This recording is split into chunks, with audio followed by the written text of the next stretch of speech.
चलिए, आप सभी का स्वागत है। आज का विषय है वक्फ बोर्ड, धार्मिक न्यास परिषद, शमशान, कब्रिस्तान की भूमि का सर्वेक्षण आप कैसे करेंगे। आप इस तरह की आप जब सर्वेक्षण करने जाएंगे क्षेत्र में तो आपको वक्फ बोर्ड की भी जमीन मिलेगी, धार्मिक न्यास परिषद की भूमि मिलेगी, शमशान या कब्रिस्तान। ऐसी स्थिति में उसका सर्वेक्षण कैसे होगा, उसका खाता क्या होगा, वो गैर खाते की होगी, सरकारी खाते की होगी या रैयती खाते की होगी। इसलिए इस संबंध में आप सभी विषयों पर संक्षिप्त में आपको जानकारी दे देना चाहता हूं, ताकि आपको जानकारी रहे, तब आप खाता का निर्धारण जब आप करेंगे तो उसमें आपको सहयोग मिलेगा और निर्णय करने में आपको काफी आवश्यकता है इन सारी बातों को जानना। पहला आप है वक्फ बोर्ड। पहले ये जाने आपकी वक्फ क्या है, क्योंकि हम लोगों के लिए वक्फ शब्द थोड़ी नई लगती है। तो इसी स्थिति में वक्फ का मुस्लिम लॉ में एक शाब्दिक अर्थ है। शाब्दिक अर्थ क्या है? निरोध, रोक, प्रतिबंधित करना, समर्पित संपत्ति के स्वामित्व को समर्पणकर्ता से दूर करके सर्वशक्तिमान में निरुद्ध कर देना। कहने का मतलब यह है कि जैसे ही संपत्ति पवित्र या खैराती कार्यों के लिए दान की जाती है, उसी क्षण से वाकिफ का संपत्ति पर से अधिकार खत्म हो जाता है और संपत्ति का स्वामित्व खुदा में निहित हो जाता है, माने भगवान में निहित हो जाता है। जो वाकिफ है, जो दान करने वाले हैं, उनका स्वामित्व खत्म हो जाता है।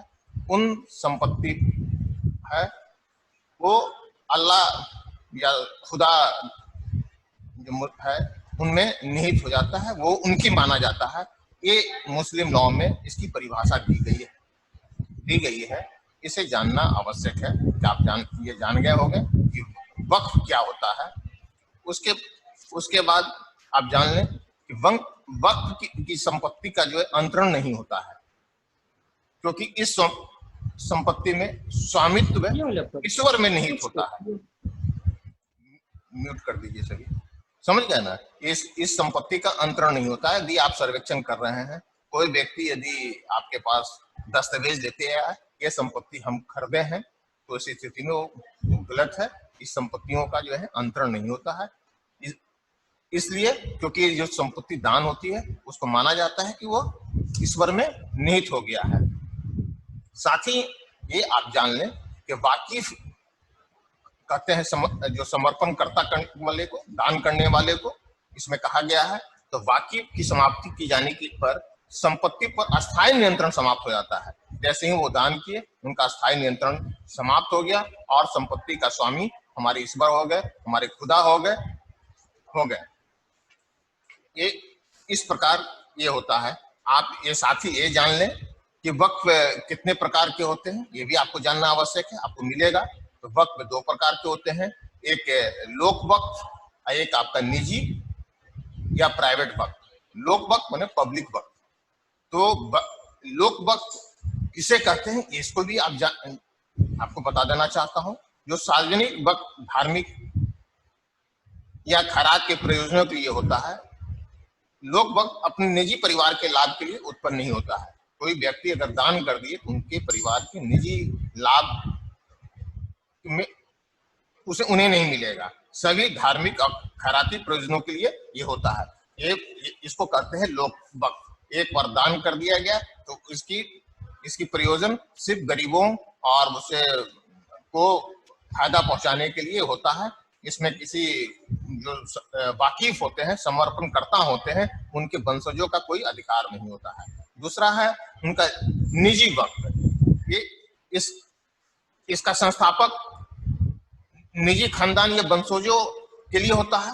कोई व्यक्ति जो है, अगर हम करते हैं वक्फ में देते हैं तो हमारे जो वंशज होंगे उनका ही इसकी आमदनी से वो लाभ लेंगे और परंतु उनके द्वारा ये अंतरण नहीं किया जा सकता है, वो बेचा नहीं जा सकता है। ये इसमें एक कंडीशन होता है निजी वक्त में, ये आप जान लें। जिसकी आमदनी जो होगी उनके वंशज के द्वारा ही लिया जाएगा और उनके परिवार के द्वारा लिया जाएगा, उनके द्वारा बिक्री नहीं किया जाएगा। आप ये आप जान लें। साथ ही आप लोक वक्फ में का कुछ उदाहरण बता देता हूं कि लोक वक्फ के अंतर्गत कौन कौन सी है जो एक समान अमीर गरीब सब लाभ लेते हैं।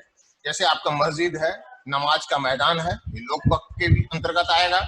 इमाम बारे हैं, रोजे दरगाह, कारवा सराय, ये आपके लोक वक्फ के अंतर्गत आता है। खानकाह, स्कूल और कॉलेज भी आते हैं, बहुत सा देखेंगे आप, जैसे फुलवारी शरीफ है, कोई मदरसरिया है, उसके अंतर्गत वो लोक के है वाला एक कमेटी बनाई हुई है। और इस तरह से बहुत लोक वक्फ के अंदर में भी इस तरह का मिलेगा, जिसमें स्कूल कॉलेज का भी संचालन किया जाता है। और अस्पताल भी मिलेंगे, दवाखाने मिलेंगे लोक वक्फ के अंतर्गत, छात्रावास और मकान भी होगा, और कब्रिस्तान आदि है भी होते हैं लोक वक्फ के अंतर्गत, आप जान लें। अब ये आप जान लें कि खानकाह क्या होता है। जैसा अभी बताया आपको कि खानकाह, तो खानकाह क्या है? खानकाह एक मठ है, धार्मिक संस्था होती है जिसके अंतर्गत साधु या सत्य की खोज करने वाले धार्मिक शिक्षा उपासना अभ्यास के लिए इकट्ठे होते हैं। वहाँ खानकाह में ये लोग इकट्ठे होते हैं, जितने उनके मुस्लिम समुदाय के मौलाना होते हैं वो लोग वहाँ इकट्ठा होते हैं और साधु और अपना वहाँ बैठकर अपना उससे संबंधित दीन इस्लाम की शिक्षा दी जाती है। ऐसी संस्था में है, इसे ही खानकाह कहते हैं। खानकाह में एक साजिदा नसीन होते हैं भी स्थापित होते हैं,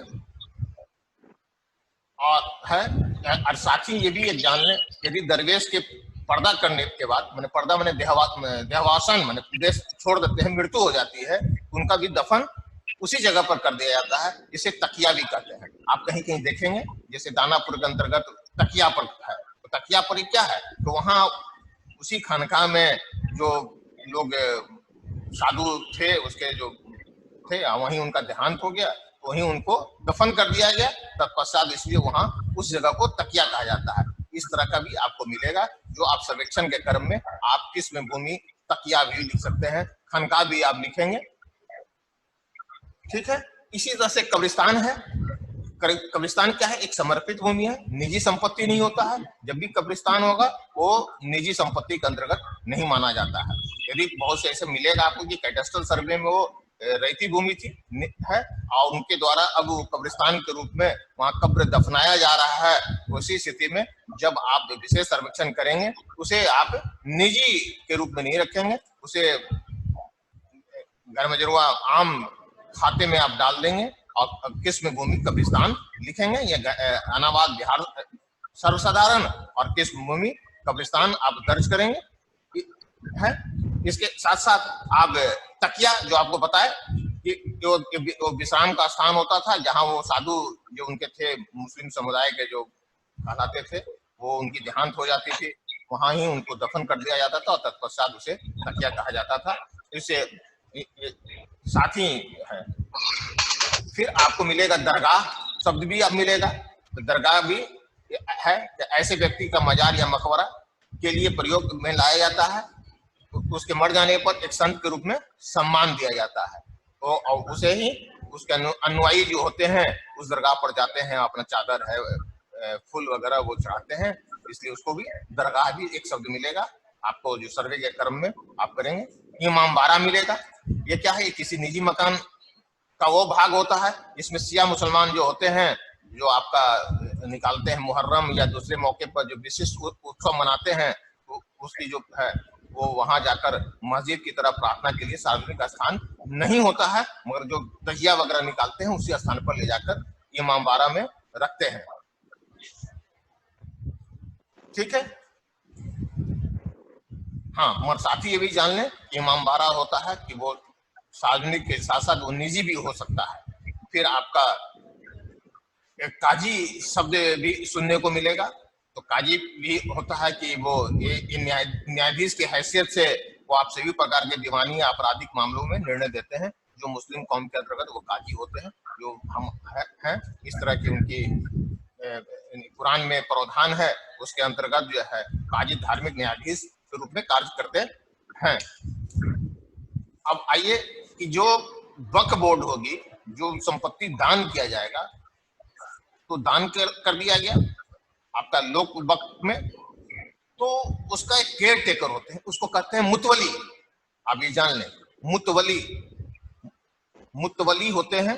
आप है ये मुस्लिम लॉ में है और आज है, तो वो जब आप सर्वेक्षण करेंगे तो वहां आप वक्फ बोर्ड और नीचे लिखेंगे मुतवली और उनका नाम लिखेंगे, और नाम लिखकर ये होगा, इस तरह से वो लिखा जाएगा। मुतवली कौन होते हैं भाई? तो वक्फ के प्रबंधक होते हैं, जो केयर टेकर होते हैं, वो संपत्ति का देखरेख करते हैं और उनको जो आमदनी होती है उससे मासिक उनको हिस्सा मिलता है, मगर उनके द्वारा जमीन जो है बेच नहीं सकते हैं, ये समझ लीजिए। उनके द्वारा भी जमीन की बिक्री नहीं की जा सकती है, न किसी प्रकार का स्वामित्व पर कोई अधिकार नहीं होता है। मुतवली केवल एक केयर टेकर होते हैं, ये जान लें। ये आपका हुआ। साथी आप है, तो इस तरह से वक्फ होता है। अब आइए आपको ये बता देना चाह रहे हैं कि वक्फ की जो भूमि होगी वो आप जान लें कि उससे भी सर्वेक्षण करना है। तो हमारे जो प्रधान सचिव जो विभाग के होते हैं, वो अल्पसंख्यक आयोग की जो बिहार राज्य सुन्नी वक्फ बोर्ड है उसका कार्यालय आपका हज भवन में है, और साथ ही ये आपका बिहार राज्य सिया वक्फ बोर्ड है उसका कार्यालय जो है अल्पसंख्यक विभाग में है। तो आपकी ये बोर्ड जो होती है वो एक बनी हुई है, वक्फ एक्ट बना हुआ है 1995, पहले पुरानी बनकर उसके संशोधन किया गया। जो 1995 वक्फ एक्ट 1995 बना वो केंद्र सरकार का वो एक्ट है, और उसी के अंतर्गत आपका वक्फ जो बोर्ड है उसका संचालन होता है। उसमें सारी व्यवस्था दी गई है कि उसके चेयरमैन होते हैं, उसके सदस्य होते हैं, उसमें चीफ एग्जीक्यूटिव ऑफिसर होते हैं, वो राज्य सरकार के द्वारा नामित होते हैं पदाधिकारी, जो एडीएम स्तर के पदाधिकारी होते हैं, और इस प्रकार वो वक्फ बोर्ड का संचालन करते हैं। उसी में आपका मुतवली भी वो सारी संपत्तियों का केयर टेकर के लिए प्रत्येक जिलों में जहां जहां संपत्ति है उसकी मुतवली का बहाल नियुक्त किया जाता है। अब वो सिर्फ संपत्तियों का देख रेख करते हैं, उनका स्वामित्व नहीं होता है। उस बोर्ड एक्ट जो वक्फ बोर्ड एक्ट 1995 है उसमें आपका ये सारी व्यवस्थाएं दी हुई है, जो आप इसको जाने। और उसी में प्रावधान किया गया है कि वक्फ बोर्ड एक्ट 1995 की धारा 4 में कि उसकी प्रारंभिक सर्वेक्षण कैसे होगा। तो उसके लिए अभी हमारा जो वक्फ बोर्ड कमेटी है, अभी भू अभिलेख परिमाप निदेशालय से भी वो अनुरोध की है कि आप सर्वेक्षण कराने जा रहे हैं तो साथ साथ जो है हमारे वक्फ बोर्ड से संबंधित संपत्ति है उसकी भी सर्वेक्षण आप साथ साथ कराएं। उनके द्वारा प्रधान सचिव जो राजस्व एवं भूमि सुधार विभाग हैं उन्हें आप वक्फ सर्वे आयुक्त नियुक्त किया गया है, और जो जिला पदाधिकारी होते हैं उन्हें अतिरिक्त वक्फ सर्वे आयुक्त बनाया गया है। और वही हमारे जिला पदाधिकारी जो हैं वो हमारे सर्वे का भी बंदोबस्त पदाधिकारी हैं, इसलिए दोनों एक ही हैं, इसलिए वो कार्य साथ साथ चलेगा। इसलिए आपको पता है। साथ ही आप ये जान लें जिला स्तर पर एक कमेटी होती है, जिला अवकाफ कमेटी। आप लिख लें, इसको नोट कर लें, इसकी जरूरत होगी। जिला अवकाफ कमेटी होती है। यदि मान लीजिए कि वक्फ से संबंधित आएगा, अगर किसी तरह का उसमें डिस्प्यूट है, विवाद है, तो उसी स्थिति में आपको पक्षकार बनाना होगा। तो पक्षकार बनाना होगा तो जिला स्तर पर जिला अवकाफ कमेटी होगी, उन्हें भी आप पक्षकार बना देंगे। साथ साथ वक्फ जो केंद्रीय बोर्ड के अंतर्गत जो है बोर्ड है उसे भी पक्षकार बना देंगे, क्योंकि हमारे जो वक्फ बोर्ड एक्ट 1995 है उसमें जिला अवकाफ कमेटी की प्रावधान नहीं है, परंतु उनके द्वारा ये एग्जीक्यूटिव ऑर्डर निकालकर उनके द्वारा ये गठित किया गया है जिला अवकाफ कमेटी का। तो आपको जहां भी अगर लगे सर्वेक्षण के क्रम में कि भाई अगर डिस्प्यूट लग रहा है, विवाद है, तो उस स्थिति में उसे पक्षकार बना देंगे। तो अपनी पक्ष रखकर किसी गलत लोग जो हैं कि जो चाहते हैं कि मैंने उस जमीन को हड़पे, उसी स्थिति में वो हड़प नहीं सकेंगे, अपनी पक्ष को रखेंगे, अपनी दस्तावेज दिखाएंगे, ताकि आपको सही सही खाता खोलने में सुविधा होगी। तो ये आप जान लें। आप उसी के अंतर्गत जो है वक्फ अधिनियम 1995 की धारा 4 में वो आपका प्रारंभिक संरक्षण का व्यवस्था दी गई है और इसके संदर्भ में भी अनुरोध किया गया है जो आपको बताए। साथ ही ये आप जान लें कि वक्फ समिति का जो प्रबंधन होता है वो वक्फ संपत्ति ईश्वर में निहित होता है, ये आपको बता चुके हैं। उसमें किसी भी ये संपत्ति को मैंने कोई नहीं उनके द्वारा कोई विक्रय, दान, विनिमय, मॉर्गेज, अंतरण नहीं किया जा सकता है, ये पूर्णतः रोक है। वक्फ एक्ट 1995 की धारा आपका 51 में स्पष्ट रूप से उल्लेखित है, या इसको भी नोट कर लें। जब ऐसा मिले तो आप इस रीजन ऑर्डर जब आप लिखेंगे आपके द्वारा जो संधारित किया जाएगा आदेश फलक सुनवाई के क्रम में, वो आप ये नोट कर लें। वक्फ अधिनियम 1995 की धारा 51 उपधारा 1 क में स्पष्ट है कि वक्फ संपत्ति का कोई विक्रय, दान, विनिमय, बंधक तथा अंतरण शून्य होगा, प्रारंभतः शून्य होगा, कभी भी इसकी नहीं होगा, उसकी मान्यता नहीं है। ये स्पष्ट है, उसमें की हुई है, ये आपका, ये आप जान लें। और इस प्रकार के वक्फ की संपत्ति का जब आप खाता खोलेंगे तो उसकी जब आएगी तो उसका खाता आपसे द्वारा ये जरूर ये बात उठ रही होगी, तो उसका खाता क्या सरकारी होगा कि रैयती होगा। तो हम आपको बताएं कि बिहार काश्तकारी अधिनियम आपको जब चर्चा कर रहे थे उस समय भी इसकी हम चर्चा किए थे, उसमें आपका दिया हुआ है कि वक्फ की संपत्ति क्या है। जो मुतवली होंगे वक्फ संपत्ति के न्यासी में कब्जा में होता है, मुतवली के ही उस वक्फ जो ट्रस्ट है उसके अंतर्गत उनका कब्जा होता है, उन्हीं के द्वारा देखरेख किया जाता है। पर बिहार काश्तकारी अधिनियम की धारा 3(2) में दी गई परिभाषा है, उसके अंतर्गत उसके अधीन भूमि की खेती करने वाला व्यक्ति धारा 5(2) के अंतर्गत वो रैयती होते हैं। वो 5(2) आप जब पूर्व में बताए थे उसके अंतर्गत स्पष्ट है कि कोई भी व्यक्ति तब तक रैयत नहीं समझा जाएगा जब तक कि वह किसी स्वत्वधारी या भूधारक के सीधे अधीन भूमि धारण नहीं करता हो, समझ लीजिए। तो जब वो, क्योंकि स्वत्वधारी कौन था भाई, वो वक्फ बोर्ड है, तो उनके द्वारा वो भूमि धारण करते हैं, वो दिए, उसकी मुतवली देख रेख करते हैं, वो हमारा रैयत हो गया। तो जब वक्फ बोर्ड की किसी भी राजस्व ग्राम में अगर जमीन है तो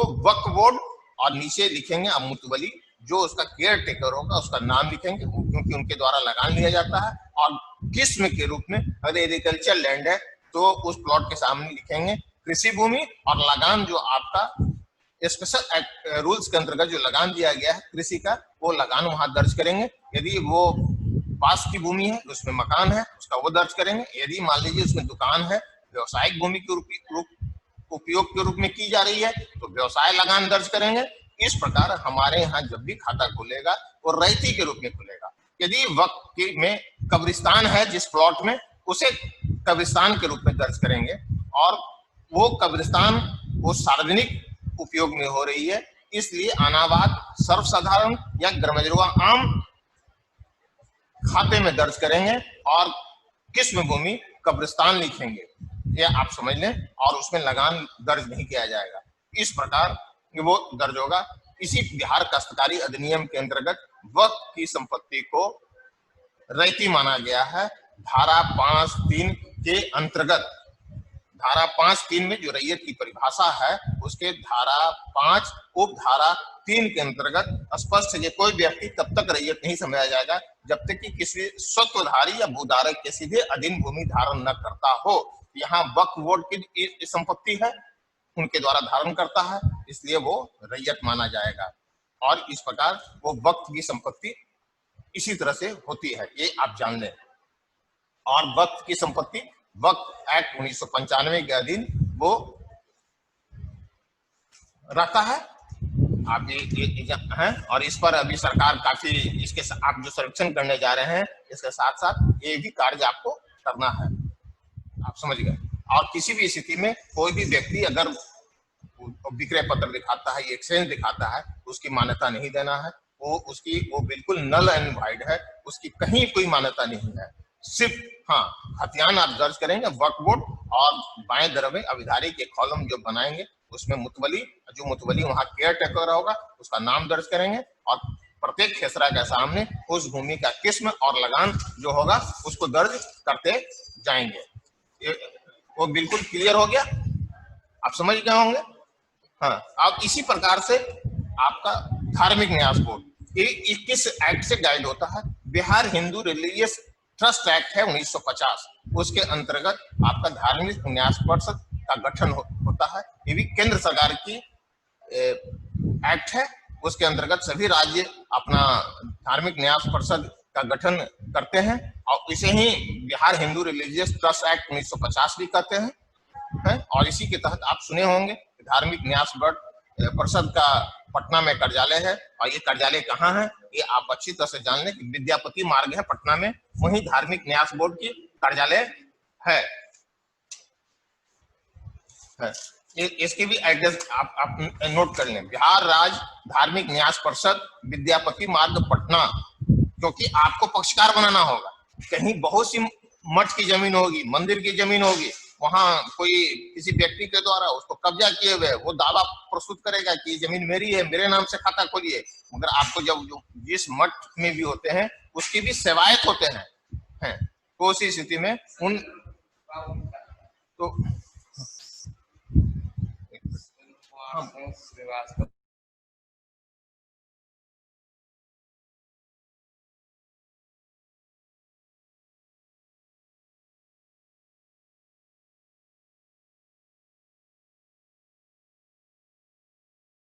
बिहार राज्य धार्मिक न्यास परिषद विद्यापति मार्ग पटना, तो ये आपका बताया कि Bihar Hindu religious trust act 1950 है, इसके अंतर्गत ये आपका कार्य करती है।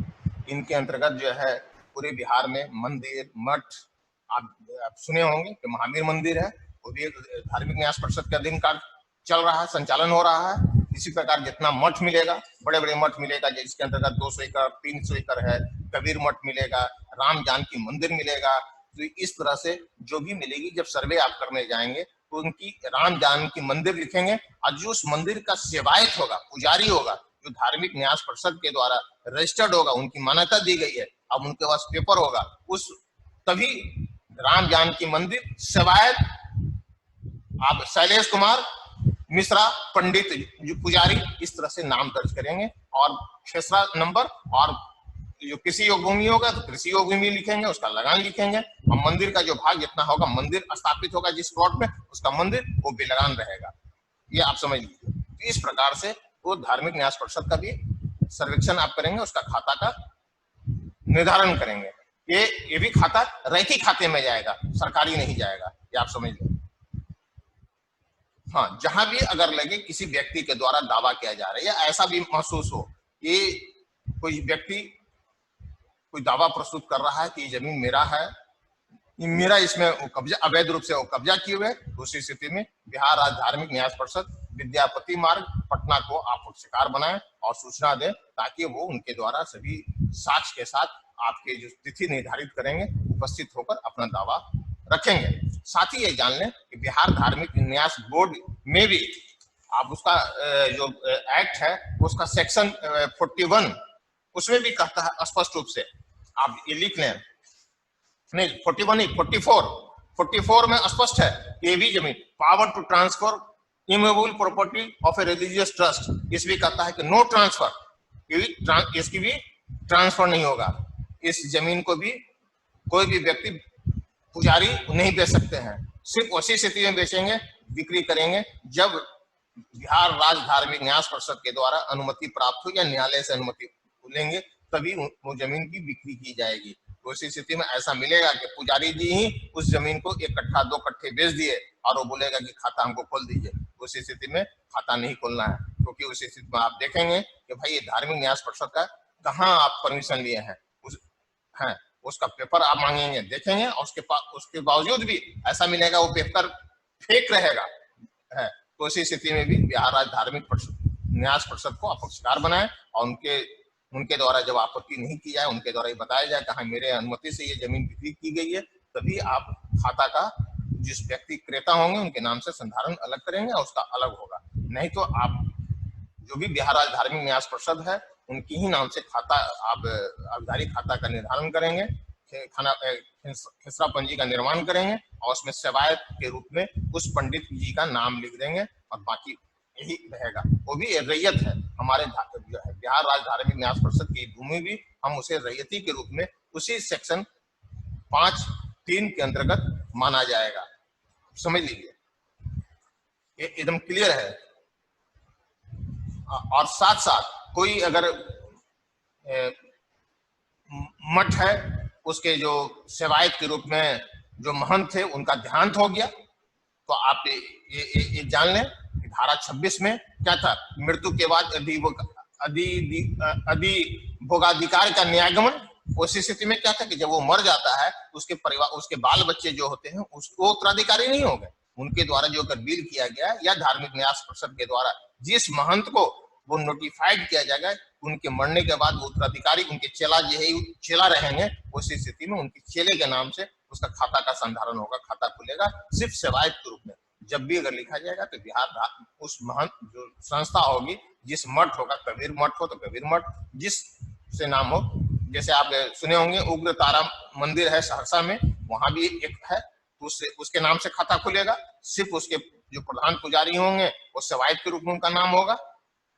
इसी प्रकार होती है। अब मठ अगर मठ है तो मठ में उस मठ का नाम होगा, और महंत जो महंत होंगे उसके जो धार्मिक न्यास परिषद के द्वारा जो उनकी मान्यता होगी दी गई होगी कि यही इसके केयर टेकर हैं, संचालक हैं, वही महंत जी हैं, उस महंत का नाम लिखेंगे। अब महंत के द्वारा अगर जमीन बिक्री की जाती है उसकी मान्यता नहीं देनी है, ये प्रावधान नहीं है, ये आप एकदम स्पष्ट है, आप समझ लें। हाँ, यदि मान लीजिए कि आप सर्वेक्षण करने जा रहे हैं, कब्रिस्तान मिल गया तो क्या करेंगे, तो कब्रिस्तान मिलेगी तो अनावाद सर्वसाधारण खाते में जाएगा, गरमजरुआ आम खाते में जाएगा और कब्रिस्तान लिखेंगे। शमशान मिलेगा, शमशान भी जो है आप वो भी गरमजरुआ आम खाते में जाएगा या अनावाद सर्वसाधारण, दोनों एक ही होता है, आम और सर्वसाधारण दोनों एक खाते ही होती है, उसी खाते में शमशान लिखा जाएगा।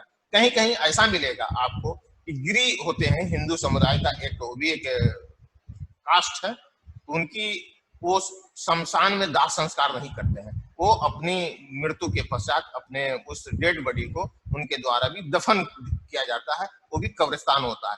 हिंदू का भी कब्रिस्तान मिलेगा आपको गिरी जाति में, वो भी गरमजरुआ आम खाते में कब्रिस्तान ही लिखा जाएगा, और उसके अविक्ति कॉलम में आप लिख देंगे कि ये गिरी समुदाय से संबंधित है, जिससे पता चले कि इसकी विवाद नहीं हो कि मुस्लिम कब्रिस्तान है, मुस्लिम समुदाय का कब्रिस्तान है, हिंदू का कब्रिस्तान है। तो आपका इस तरह से मिलेगा कि गिरी जाति में भी आपको मिलेगा कि वो कब्रिस्तान मिलेगा जो हिंदू संप्रदाय के होते हैं गिरी जाति के लोग।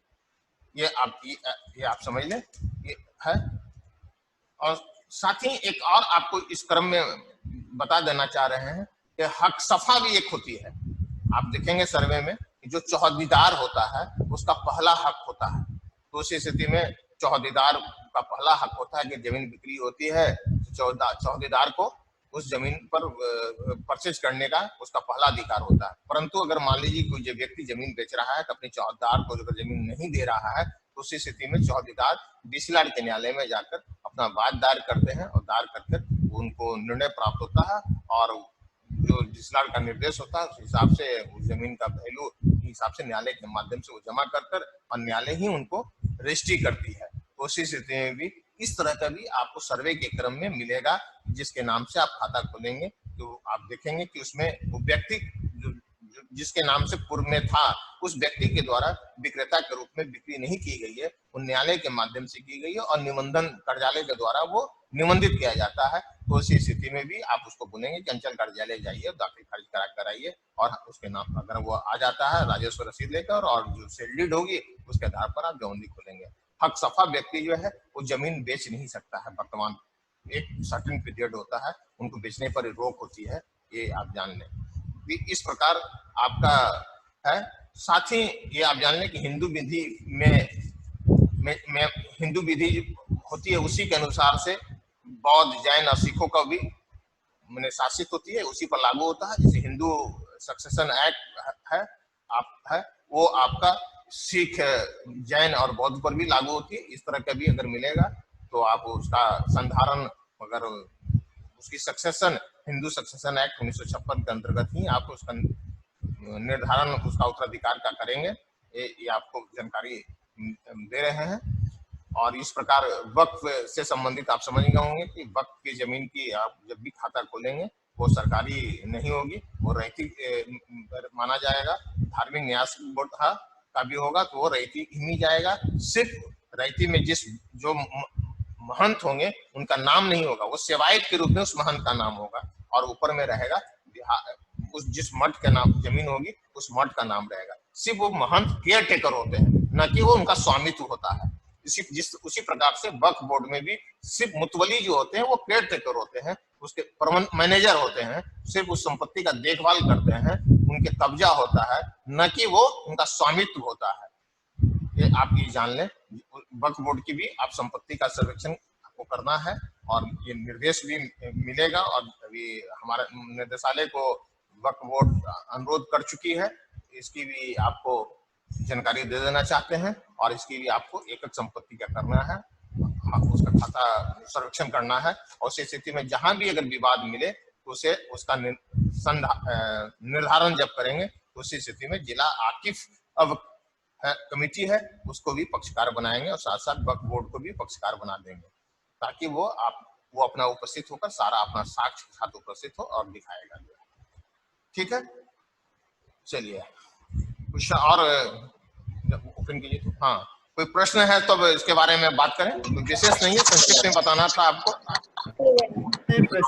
पहले मास्क लगाना क्वेश्चन पूछते हैं। तो नमस्कार सर। नमस्ते, चलिए। हाथ धोना कर दे, कल और आज वाला नहीं, हाथ धोना लगाइए सर। म्यूट कर दीजिए, बारी बारी से कर रहा हूँ। हाँ, एक नंबर ये बताइए ट्रेनिंग का शेड्यूल। चलिए हाथ उठाइए और प्रश्न कीजिए। हाँ बोलिए मैम। हाँ बोलिए। नमस्कार सर। नमस्ते नमस्ते, चलिए। सर मेरा एक क्वेश्चन है। हाँ सर ये जो बताया वक्फ की जमीन, हाँ, अगर इसमें सर कोई रैयत बहुत दिन पहले से अगर वक्फ की जमीन को अपने कब्जा में लिए हुए, जैसे उस पर मस्जिद मंदिर पहले से था, अगर वो हट गया है और उसको कोई रैयत अपने कब्जा में कर लिया है, तो इस तरह की जमीन का कैसे करेंगे? अच्छा, आप ये देखें पहले कि गत अधिकार अभिलेख में जी सर उस मस्जिद दर्ज था कि नहीं, जरूर होगा। पुराने वाले में अगर उस प्लॉट में उस खेसरे में मस्जिद है तो वर्तमान में मस्जिद रहेगा। दखल अवैध माना जाएगा, वो कहीं भी चर्चा नहीं करना है। अगर लिखते हैं तो विवाद हो जाएगा, वो काफी परेशानी होगी, और परेशानी झेलना होगा, उसमें सरकार भी डिस्टर्ब हो जाएगी। इसलिए किसी भी स्थिति में गत अधिकार अभिलेख में अगर मस्जिद है, इमामबाड़ा है, खानका अगर दर्ज है, तो आज भी अगर कोई अवैध रूप से अगर वो समतल है, कोई जोत रहा है या कब्रिस्तानी है, आप देखेंगे सर्वेक्षण के क्रम में कि कब्रिस्तान को भी किसी व्यक्ति के द्वारा जोताबाद किया जा रहा है या झोपड़ी डाल के रह रहे हैं। गत अधिकार अभिलेख में अगर कब्रिस्तान है तो कब्रिस्तान माना जाएगा। किसी भी स्थिति में किसी व्यक्ति के नाम से उसके खाता दर्ज नहीं करेंगे। चलिए नेक्स्ट क्वेश्चन। सर एक चीज और सर बोलना है। थोड़ा सर माइक नीचे कर लीजिए, आवाज नहीं क्लियर आ रहा है। अच्छा, आपकी आवाज नहीं क्लियर आ रही है। हाँ जी, बोला जाए। हाँ थोड़ा ओके सर, थैंक यू। हो गया सर। ओके, चलिए और नेक्स्ट क्वेश्चन।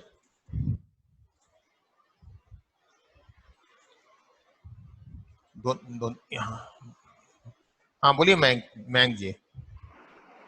हाँ सर, वो सर बिहार धार्मिक न्यास वाला सर एक बार फिर से चर्चा कर दीजिए। देखिए, Hindu religious act trust act है 1950 और रूल्स है 1952। उसी के अंतर्गत बिहार राज्य धार्मिक न्यास परिषद, जो अभी विद्यापति मार्ग में उसका मुख्य कार्यालय है, उन्हीं के द्वारा सभी मंदिर, मठ या धार्मिक जो संस्थान हैं जिनके पूर्व में उनको डोनेशन मिला और उसके तहत वो चल रहा है, तो सारा गाइड जो होती है इसी एक्ट के तहत और उसका संचालन बिहार धार्मिक न्यास परिषद कर रहे हैं। और उसी एक्ट में व्यवस्था है कि धार्मिक न्यास परिषद का कैसे गठन होगा, उसके कौन अध्यक्ष होंगे, सचिव होंगे, वो भी वहाँ चीफ एग्जीक्यूटिव ऑफिसर होते हैं, और अध्यक्ष जो होते हैं वो एमएलए, एमपी या किसी अन्य जो प्रबुद्ध व्यक्ति होते हैं उसको सरकार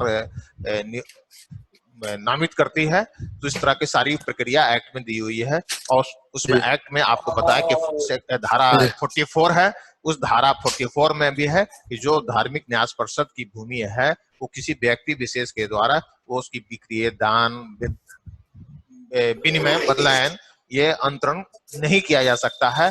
सिर्फ विशेष परिस्थिति में न्यायालय की अनुमति या धार्मिक न्यास परिषद की अनुमति से उस भूमि को बिक्री किया जा सकता है। और जो भी धार्मिक न्यास परिषद की भूमि होगी वो उसका जब सर्वेक्षण हम करेंगे तो हमारा रैयती खाते में जाएगा। सिर्फ यदि मान लीजिए उदाहरण के तौर पर अगर किसी मठ की है तो उस मठ का नाम लिखेंगे और सेवायत के रूप में उस महंत का नाम लिखेंगे। महंत जो होते हैं वो धार्मिक न्यास परिषद के द्वारा वो नामित होते हैं, वो केयर टेकर होते हैं, ये समझ लीजिए। या उनके द्वारा जो महंत होते हैं वो अपने चेला नामित करते हैं और चेला भी पुनः फिर उसे धार्मिक न्यास परिषद के द्वारा वो नामित किए जाते हैं। उनकी मृत्यु के पश्चात वो चेला ही उसके उत्तराधिकारी होते हैं, उनके परिवार के सदस्य लोग नहीं होते हैं, जो आपका बिहार काश्तकारी अधिनियम धारा 26 में भी आपको चर्चा किए थे। ये आप समझ लीजिए उसी स्थिति में ये है। इसका तो पीडीएफ कैसे मिलेगा?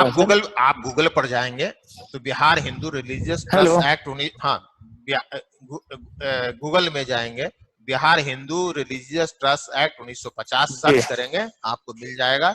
सिर्फ पूरी विस्तृत जानने की आवश्यकता नहीं है, सिर्फ इतना जान लें जो धारा 44 बताया आपको, उस धारा 44 में जब आप ऑर्डर पास करेंगे, किसी व्यक्ति के द्वारा आपको कोई सेल डीड लाया गया आपके समक्ष, उपस्थापित किया गया कि हम इसके दावेदार हैं, अगर उसके द्वारा ट्रस्ट बोर्ड के द्वारा, ट्रस्ट के द्वारा यदि मान लीजिए वो परमिशन नहीं लेकर वो नहीं विक्रय किया गया उस महंत के द्वारा, तो उसकी मान्यता नहीं देना है। तो उस स्थिति में धारा वही 44 उसको आप कोट करते हुए, उल्लेखित करते हुए आप उसे अस्वीकृत कर सकते हैं, उसकी दावा को अस्वीकृत कर सकते हैं।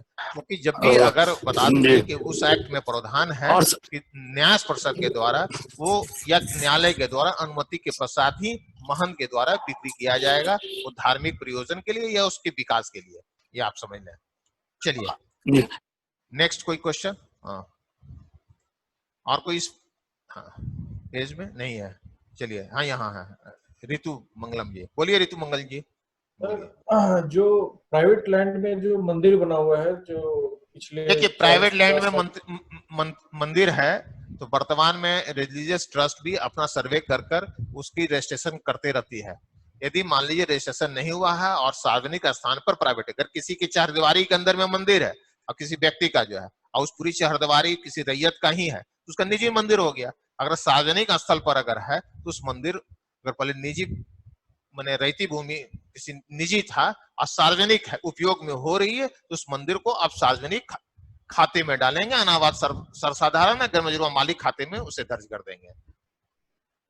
आपको देखेंगे पता चल जाएगा कि मंदिर का सार्वजनिक उपयोग हो रहा है कि किसी निजी व्यक्तियों के द्वारा। ऐसा देखे होंगे गांव समाज में जो उसके अहाते के अंदर, कैंपस के अंदर में उस मंदिर का निर्माण किए हुए हैं तो उनकी निजी है, उसकी रजिस्ट्रेशन भी धार्मिक न्यास परिषद के द्वारा नहीं की जाती है। चलिए सर ऐसा बोलिए, आप अपनी सिस्टम को थोड़ा ठीक कीजिए, आवाज नहीं आ रही है। चलिए आपसे संबंधित और कोई प्रश्न होगा लोग तो आपके उत्तर मिल जाएगा। चलिए नेक्स्ट कोई है पेज नंबर 3 पर। चलिए प्रश्न आप लोगों से बीच। बहुत महत्वपूर्ण चीजें हैं, विवाद ज्यादा मिलती है इस पर जो है। हाँ चलिए गौरव जी बोलिए। सर बोल रहे थे कि अभी जो आपने बताया सर कि जो वक्फ बोर्ड का एक जिला कौन सा कमेटी होता है? हाँ वो बताया था आपको, जिला अवकाफ कमेटी लिख लीजिए, जिला अवकाफ कमेटी आप पता कर लेंगे आपके जिला में जिला अवकाफ कमेटी। जो वक्फ एक्ट है 1995 उसमें एक्ट में प्रावधान नहीं है, मगर जो अभी वर्तमान में जो कमेटी है वक्फ बोर्ड है वो अपने स्तर से स्कूटी आदेश के तहत वो प्रत्येक जिला में जिला अवकाफ कमेटी का गठन किए हुए हैं। ताकि वो वक्फ की संपत्तियों को देख रेख कर सके। मगर आपको ये बताया कि वक्फ बोर्ड 1995 में प्रावधान है कि वक्फ की जो संपत्ति है उसका केयर टेकर मुतवली होते हैं। वो समझ लीजिए, जैसे धार्मिक न्यास परिषद के अंतर्गत हमारी मठ की जमीन हो तो उसको पुजारी होते हैं, उसको वहां लिखा जाता है, हम लोग सर्वे में लिखते हैं सेवायत, सेवायत में उस पुजारी का नाम लिख देंगे। पुजारी क्या है, केवल उस मठ का या मंदिर का क्या होता है, महंत जो होते हैं केयर टेकर होते हैं। उसी प्रकार से मुस्लिम संप्रदाय में वक्फ की भूमि को देखरेख करने के लिए केयर टेकर, मैनेजर, मुतवली कहे जाते हैं। वक्फ बोर्ड का नाम लिखेंगे जिस वक्फ से संबंधित है और मुतवली में उसका नाम लिख देंगे। मुतवली का भूमि पर स्वामित्व नहीं होता है, उस पर कब्जा होता है, जो संपत्ति को देखरेख करते हैं और वक्फ बोर्ड के द्वारा उन्हें पारिश्रमिक के रूप में, उन्हें कुछ मानदेय के रूप में पैसा भी मिलता है, जो उनकी एक्ट के तरफ प्रावधान है। उनके द्वारा जमीन की बिक्री नहीं कर सकते हैं, दान बदलाइन मॉर्गेज नहीं कर सकते हैं, ये एकदम कदापि नहीं कर सकते हैं, ये आप समझ लीजिए। ऐसा मिलेगा कहीं प्राइवेट वक्फ भी मिलेगा, तो प्राइवेट वक्फ का भी आप खाता खोलेंगे, वो भी रहते ही खाता खुलेगा, आप ये जान लें। मगर प्राइवेट में पता है कि उनके वंशज का मुतवली होते हैं, मुतवली जो होंगे केयर टेकर होंगे, उनके वंशज होंगे, पीढ़ी तक पीढ़ी होंगे। वो उस मुस्लिम लॉ में इसी व्यवस्था है दी हुई है, उसके होते हैं। पर परंतु वो भी जमीन को सेल नहीं कर सकते हैं, एक्सचेंज नहीं कर सकते हैं, ट्रांसफर नहीं कर सकते हैं, ये आप ये समझ लें। चलिए नेक्स्ट क्वेश्चन।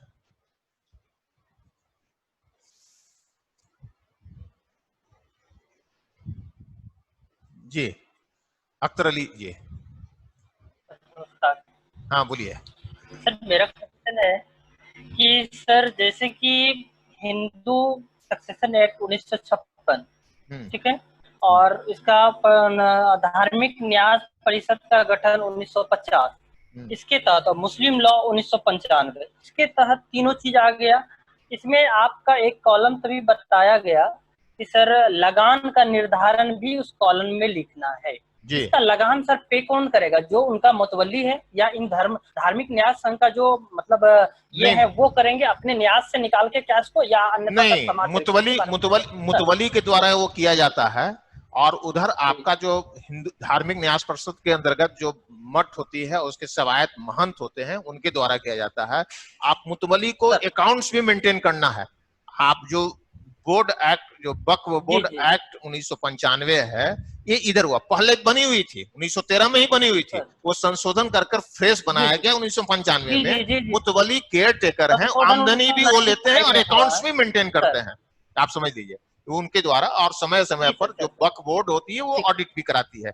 क्योंकि अभी ये जो इस संदर्भ में जब वक्फ बोर्ड की चर्चा कर रहे हैं आप लोगों के बीच, तो आपको या मुझे सिर्फ वक्फ की भूमि की सर्वेक्षण करना है। मगर जब हम वक्फ बोर्ड की भूमि की सर्वेक्षण कर रहे हैं तो वक्फ बोर्ड क्या है, वक्फ क्या है, ये इसे जानना भी आवश्यक है। धार्मिक न्यास क्या है ये जानना आवश्यक है। इसलिए संक्षिप्त रूप से हम आपको ये प्रकाश डालें ताकि आप सभी को जानकारी हो जाए कि आप अख्तर जी हैं, आप वक्फ के बारे में आप जानते हैं, हमारे अन्य समुदाय के हैं वो वक्फ नहीं जानते हैं। आप धार्मिक न्यास परिषद को आपको जानकारी नहीं है तो आप धार्मिक न्यास के परिषद के बारे में जान लेंगे, वो है। इसलिए इसको हम एक संक्षिप्त में, सर हमारे यहाँ तो दोनों होता है। सर मेरा दृष्टिकोण है कि थोड़ी जान लें। अच्छा ये भी है कि वक्फ और मंदिर और मस्जिद से ये नहीं, मंदिर वाली मठ की भूमि को हम सरकारी नहीं माने। ये बिहार काश्तकारी की 5 उपधारा 3 में ये दी हुई है, ये रहती भूमि माना जाएगा। और ये इसलिए क्योंकि वो लगान पे करेंगे। और जो हमारा स्पेशल सर्वे रूल्स है उसमें जैसे कि ये खास होता है, सरकारी भूमि जो होता है, जैसे रैयती हम लोग इसको मानते हैं, तो कुछ लोगों के द्वारा जैसे कहा जाए कि ये आम खास में आएगा, तो उस कैटेगरी में ये तो नहीं आएगा। बिल्कुल तो नहीं आएगा। हाँ, इसीलिए आपको बताना मैं चाहा कि बिहार काश्तकारी अधिनियम की जो 5 धारा 5 है जिस पर रैयत को परिभाषित की गई है, उसी में उपधारा 3 में ये क्लियर है। और उसके साथ साथ आप जब पढ़ेंगे 3 तो उसके समरी जो दी हुई है बिहार काश्तकारी में, मोहंडम लॉ के बारे में दिया हुआ है कि मुतवली उसके केयर टेकर होते हैं, उस न्यास के देखभाल करने के स्वामित्व उसके नहीं होता है और उनके द्वारा लगान के भुगतान किया जाता है और परिभाषित किया गया कि ये भूमि जो है रैयती माना जाएगा। तो इसीलिए आप उसका ये नहीं है कि हम लोग जनरली ये समझेंगे कि वक्फ की जमीन है तो सरकारी हो गई, सरकारी नहीं है, वो मेरे रैयत है। हाँ चलिए, मुतवली का कोई उसमें स्वामित्व नहीं होता है, सिर्फ वो केयर टेकर है, दखल होता है। चलिए नेक्स्ट क्वेश्चन।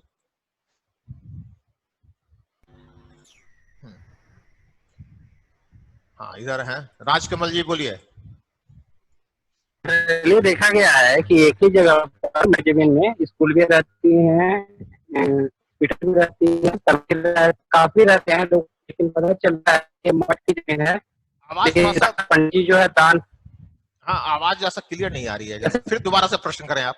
हाँ बोलिए। सर जनरली देखा गया है कि मठ के जमीन पर स्कूल भी रहते हैं, हॉस्पिटल भी रहते हैं, तालाब वगैरह भी रहते हैं, लेकिन पता चलता है कि वो मठ की जमीन है और पंडित जी का द्वारा दान में दिया गया है, लेकिन स्कूल वगैरह के पास जमीन नहीं रहता है, क्यों सर? उस स्थिति में क्या किया जाएगा? बिल्कुल बता रहा हूं मैं। मठ के अंतर्गत जो है 200 एकड़ 300 एकड़ है, जो मठ क्या है, वो जो प्रयोजन तो था दान किया गया तो सभी हमारे उस समुदाय को लाभ पहुंचाना जो है, उस मठ के द्वारा जो है अस्पताल का भी निर्माण किया गया, स्कूल भी खोल दिया गया। तो चैरिटेबल एक अलग है, ये भी आपको बता दें, तो उसके अंतर्गत भी ये नहीं सर वो तो जैसे स्कूल स्कूल खोला गया तो बिहार सरकार जैसे प्राइमरी सेक्शन का स्कूल है, हॉस्पिटल के लिए दे दिया गया, किसी कार्यालय के लिए दे दिया गया। यदि सरकार को अगर दे दिया गया, सरकार को प्राइमरी स्कूल चल रही है, सरकारी प्राइमरी स्कूल चल रही है, मिडिल स्कूल चल रही है, तब वो मठ के द्वारा दिया गया तो बिहार सरकार के नाम से खाता खुलेगा, उस शिक्षा विभाग के नाम से वो अविधारी रैयत होंगे। तो सर अभी बोले कि वो जो है ना, ये जो धार्मिक न्यास बोर्ड है वो देगा, ट्रांसफर करेगा, तो पंडित जी कैसे देते हैं? नहीं, पंडित जी नहीं देते हैं, वो जब भी दिया होगा तो धार्मिक न्यास परिषद के द्वारा दिया हुआ। प्राय देखा गया है कि इस सरकार डॉक्यूमेंट रहता ही नहीं है सर, डॉक्यूमेंट स्कूल वगैरह के पास डॉक्यूमेंट रहता ही नहीं है। बिल्कुल सही कह रहे हैं, ये सब चीजें मौखिक भी हो गई है, मौखिक कर दिया गया, क्योंकि आप ये जान लें कि जब भी अगर डोनेशन होगी सरकारी किसी संस्था के नाम से, तो महामहिम राजपाल महोदय के नाम से निबंधन होती है, समाहर्ता महोदय के परमिशन के माध्यम से, समझ लीजिए। वो है, वो जो महंत होंगे या धार्मिक न्यास परिषद होंगे, एक प्रपत्र होती है, सो भरकर समाहर्ता को देंगे और उसकी सत्यापन अंचल कार्यालय से हो जाने के पश्चात तो परमिशन मिलती है, तो निःशुल्क उसकी निबंधन होती है, महामहिम के नाम से होती है, राजपाल महोदय के नाम से होती है, समझ लीजिए। मगर प्राय देखा गया है पूर्व में कि मौखिक कर दिया गया, इस प्रक्रिया को अपनाया नहीं गया, ये समझ लीजिए। तो अगर उस पर सरकारी स्कूल बन गई है तो आप उसे माने, तो वो बिहार सरकार के ही नाम से वो खाता खुलेगी, संबंधित विभाग के नाम से खुलेगी, अगर अस्पताल है तो स्वास्थ्य विभाग के नाम से खुलेगा। चलिए, और कोई प्रश्न नहीं करना चाह रहे हैं? इधर देखिए, जितना जमीन उसके पास शेष बचा, जितना जमीन उसके पास शेष बचा उतना ही रहेगा, डिपार्टमेंट हो गया। हाँ, शेष जमीन जो बचा उस मठ के नाम से खुलेगा और सेवायत के रूप में उस महंत का नाम होगा, महंत जी का नाम होगा। चलिए, और दो आम व्यक्तियों के बीच में झगड़ा हो रही है उस जमीन को कर, तो आम लोगों के बीच अगर झगड़ा हो रही है तो पक्षकार महंत जी को भी बनाइए, बिहार राज्य धार्मिक न्यास परिषद को भी बनाइए, क्योंकि धार्मिक न्यास परिषद के द्वारा भी सर्वेक्षण कराया गया है, उनके पास सूची है, सारी डिटेल, आप वो भी अपनी पक्ष रखेंगे। हाँ, ऐसा प्राय देखा जाएगा कि अवैध रूप से जो है, जो दान में पूर्व में दी गई थी उसको कब्जा किए हुए हैं, उनके पूर्वज उस मठ को दे दिए या किसी संस्था को दे दिए, वक्फ को भी कर चुके हैं और अभी वर्तमान में भी अपना दावा कर रहे हैं कि मेरी निजी है। तो उस स्थिति में आप दोनों एक्ट के अनुसार से दोनों संस्थाओं को आप पक्षकार बनाकर सूचना निर्गत करें, तिथि निर्धारण करके सुनवाई करें। चलिए,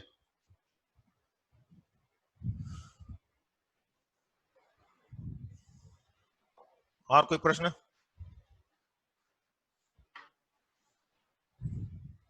बोलिए।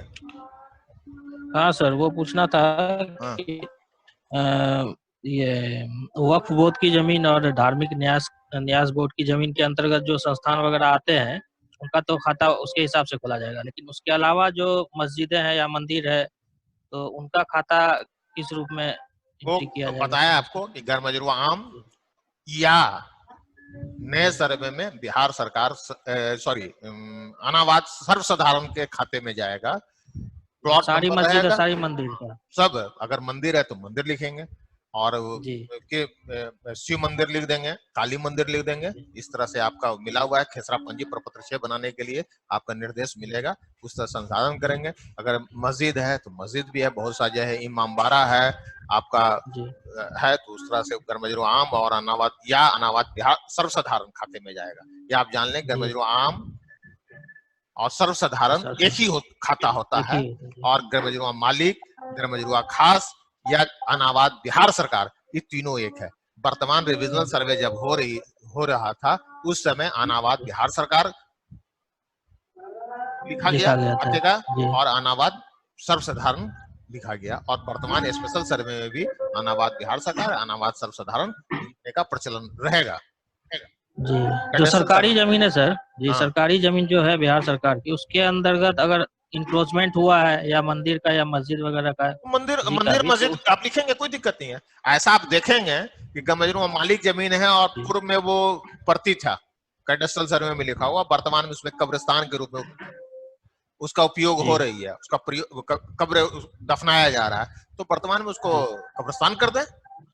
ऐसा देखेंगे बहुत से रईती भूमि है, कैडेस्ट्रल सर्वे में किसी रैयत का था, वो अपना कब्रिस्तान बना दिए, में दफन करने लगे कब्र, तो उसका भी अब सार्वजनिक हो गया।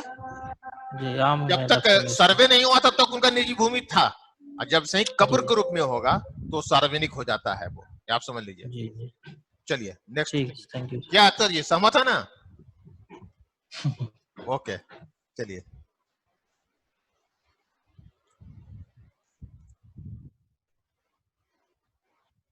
और कोई प्रश्न?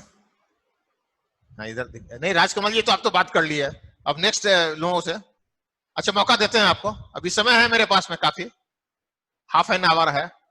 चलिए कोई प्रश्न आप लोगों के भी? अच्छा दीपू गुप्ता जी आप स्क्रीन पर नहीं दिख रही हैं।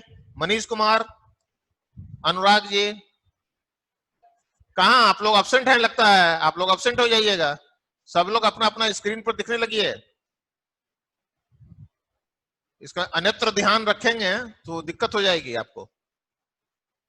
तौफीक आलम जी दिख नहीं रहे अभी तक आप। तौफीक आलम जी, चलिए कोई प्रश्न आप लोगों के बीच से? इसका मतलब कि आप लोग प्रश्न नहीं कर रहे हैं, किसी तरह का संशय नहीं है, तो ध्यान दूसरी ओर था आप लोग का।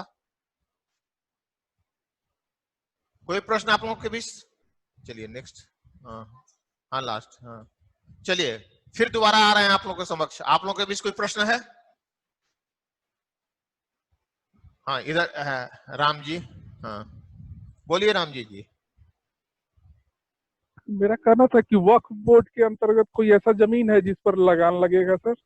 आपको बताया ना यार कि सारी जमीन पर लगान लगेगा। वक्फ बोर्ड की भूमि ही वो रैयत है मेरे, तो फिर क्यों नहीं लगान लगेगा उसको?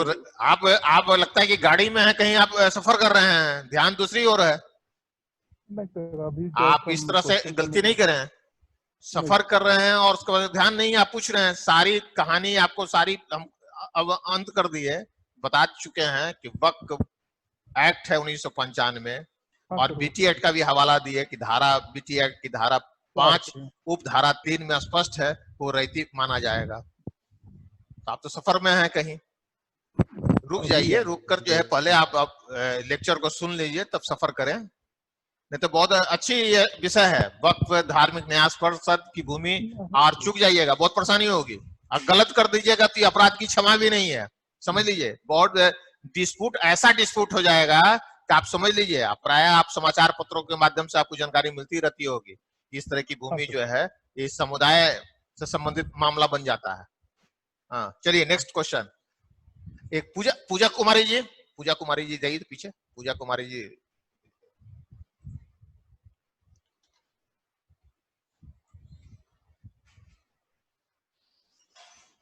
हाँ पूजा जी को बोलिए। पूजा जी कोई प्रश्न है आपका? इधर कोई प्रश्न आप लोगों का?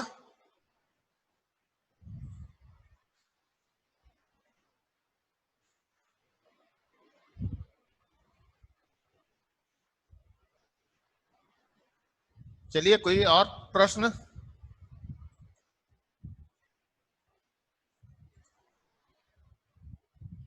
हेलो। हाँ बोलिए। हाँ जी सर, नमस्ते सर। नमस्ते सर अगर चर्च, जी सर बोलिए। सर अगर चर्च वगैरह भी हुआ तो उसकी जगह पे भी गैर मजरूआ आम के नाम पे ही खाता खुलेगा ना? हाँ, चर्च से गैर मजरूआ आम खाते में जाएगा। हाँ, और आप जान लीजिए कि चर्च की जो भूमि होती है, चर्च में तो अब यहाँ कोई रैयत तो मिलेंगे नहीं। हाँ, क्योंकि केवल चर्च ही मिल गया है। अगर वो इस तरह का मिले तो उनके लिए अलग है। जैसे हिंदू सक्सेशन एक्ट है, उसी तरह से ईसाइयों के लिए ईसाइयों के लिए जो सक्सेशन एक्ट अलग है, पर्शियन के लिए अलग है। मगर आपको जैन, बौद्ध और सिख हिंदू सक्सेशन एक्ट ही वहां लागू होता है। ये तीनों धर्मों में आप जान लें, सिख में भी हिंदू सक्सेशन एक्ट, जैन में भी और बौद्ध में भी आपका हिंदू सक्सेशन एक्ट 1956 ही लागू उसके अंतर्गत आते हैं, उनकी परिभाषा के अंतर्गत आते हैं। नेक्स्ट कोई क्वेश्चन? चलिए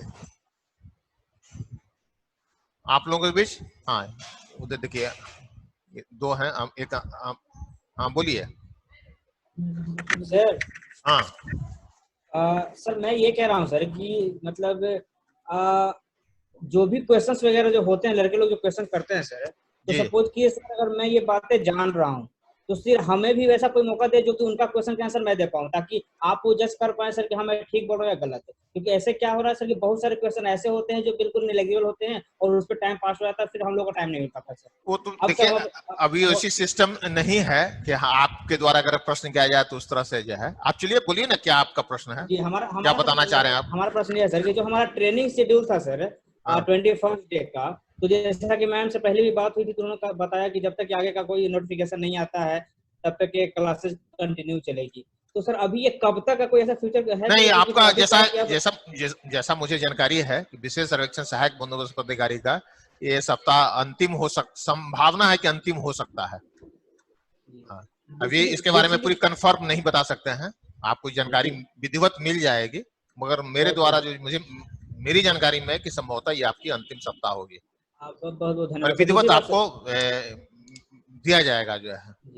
चलिए ज्वाइनिंग, अब ज्वाइनिंग के बारे में तो आप लॉकडाउन चल रहा है तो उसी स्थिति में आप समझ रहे हैं 31 मई तक तो अभी कोई निर्णय नहीं लिया जा सकता है। चलिए कोई और प्रश्न?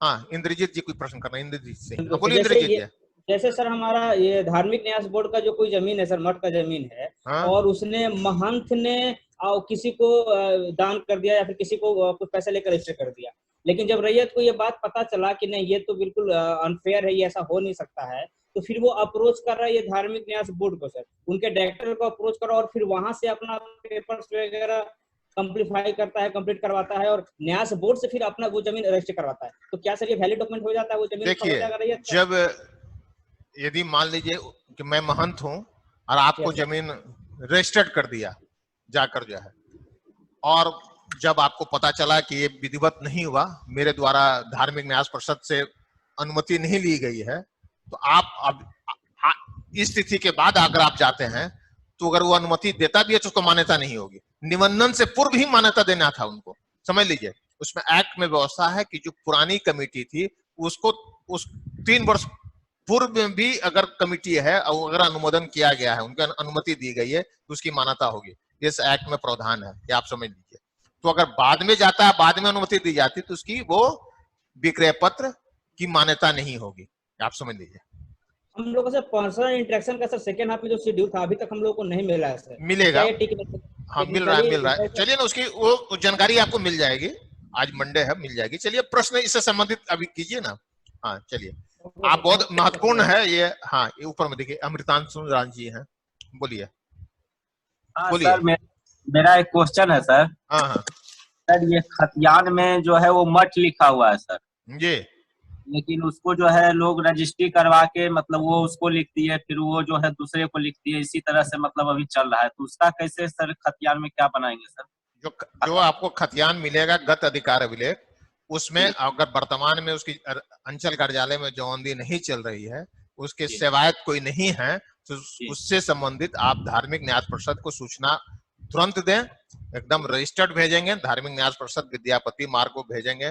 पर्सनली उसमें आप प्रयास करेंगे कि आप उनका फोन नंबर भी गूगल से सर्च करके वहां के जो चीफ एग्जीक्यूटिव ऑफिसर होते हैं, उनको आप सूचना दें किस तरह की बातें हैं, आपका यहाँ कोई सेवायत नहीं है, कोई महंत नहीं है, सारी जमीन खरीद बिक्री हो चुकी है। तो उसी स्थिति में, क्योंकि सारी खरीद बिक्री जो भी हुई होगी, जो भी हुआ होगा ट्रांसफर, वो सब इलीगल है, ये आप समझ लीजिए। तो बिना एक्ट ही कहता है, Bihar Hindu religious trust act का धारा 44 कि बिना अनुमति का वो जमीन खरीद बिक्री नहीं हो सकती। जब गत अधिकार अभिलेख में किसी मठ की भूमि थी, तो उसके जो अगर बताया जाएगा आपके धार्मिक न्यास परिषद के द्वारा कि ये सेवायत ये घोषित उनके द्वारा किया जाएगा, उसके नाम से आप जमबंदी का निर्धारण करेंगे और जो किस्म होगी प्लॉट का उस वो एग्रीकल्चर वो दर्ज करेंगे और वो अपना धार्मिक न्यास परिषद अपना पक्ष रखेगा।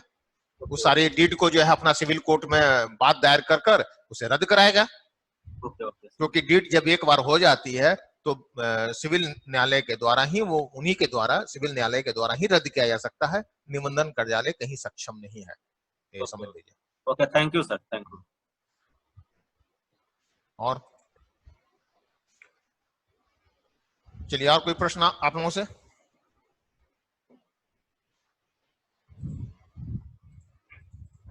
हाँ बोलिए। हाँ हाँ सीमा किरण जी, हाँ बोलिए, क्या प्रश्न आपका? Good afternoon sir. Afternoon. Hello. हाँ बोलिए, आवाज आ रही है आपकी? यस सर, धारा 51 की उपधारा जो कब बताएं वो एक्चुअली एक बार रिमाइंड थोड़ा कर दीजिए। कौन सी धारा? सर धारा 51 किसका मन है? सर वक्फ संपत्ति से ट्रस्ट से लेकर था, वो रिलेटेड। वक्फ बोर्ड से संपत्ति था? Yes sir. वक्फ बोर्ड क्या था, उसमें भी था कि कोई भी भूमि जो है वक्फ की भूमि, उसका न विक्रय हो सकता है, न दान हो सकता है, न विनिमय हो सकता है, न किसी प्रकार का अंतरण नहीं हो सकता है। ये समझ लीजिए, वक्फ की भूमि नहीं होता, क्योंकि वक्फ की भूमि जो वाकिफ होते हैं, समर्पण करता होते हैं, उनके द्वारा अगर एक बार खैरात के लिए, प्रयोजन के लिए अगर उनके द्वारा वक्फ कर दिया गया, तो वो उसको माना जाता है कि उस ईश्वर में निहित हो गया, खुदा में निहित हो गया। उस भूमि पर जिसका स्वामित्व था पूर्व में, समर्पण करता या वाकिफ जिसको बोलते हैं, उनका कहीं भी उसके अंतरण करने का उनकी खत्म हो जाता है, उनके द्वारा अंतरण नहीं किया जा सकता है। वो धारा 51 वही कहता है। ये आपका कहाँ है? ये मुस्लिम लॉ में दिया हुआ है, मुस्लिम लॉ का 51 है। चलिए, नहीं वक्फ बोर्ड का 51 है, आप सुन लीजिए, मुस्लिम लॉ नहीं, सॉरी, वक्फ बोर्ड। हाँ चलिए, और कोई प्रश्न?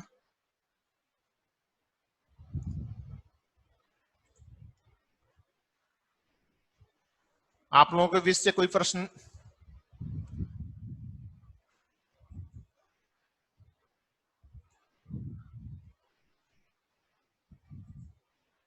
इधर आरती कुमारी जी कोई प्रश्न कर रही हैं। हाँ बोलिए आरती जी। आप लोग प्रश्न करते हैं तो मुझसे ये पता चलता है कि आप लोग सजग हैं, ध्यान पूर्वक सुन रही हैं। कहीं संशय है तो प्रश्न किया जा रहा है, बोलिए।